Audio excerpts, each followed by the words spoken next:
সূরা আল ইনশিকাক। রহমান রহিম আল্লাহ তাআলার নামে। যখন আসমান ফেটে যাবে, সে তো তার মালিকের আদেশটুকুই পালন করবে, আর এটাই তাকে করতে হবে। যখন এ ভূমণ্ডল সম্প্রসারিত করা হবে, মুহূর্তের মধ্যেই সে তার ভেতরে যা আছে তা ফেলে দিয়ে খালি হয়ে যাবে।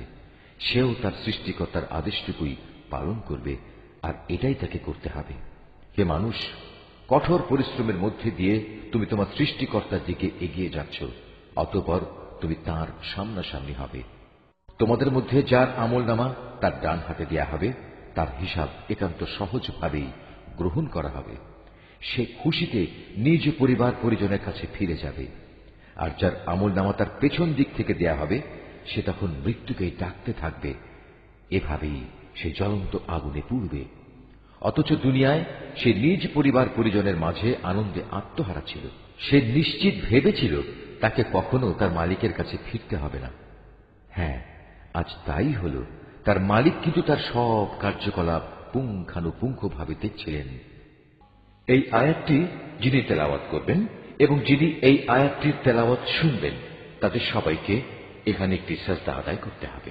এটা ওয়াজিব।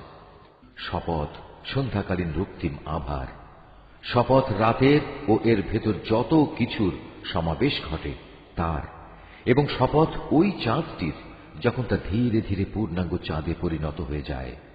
তোমাদের অবশ্যই দুনিয়ার একটি স্তর অতিক্রম করে মৃত্যুর আরেকটি স্তরের দিকে এগিয়ে যেতে হবে। এদের হয়েছে কি? এরা কেন মহান আল্লাহর উপর ঈমান আনে না? আর এ কোরআন যখন এদের সামনে পড়া হয়, তখন কেন মালিকের সামনে এরা সাজদা অবনত হয় না?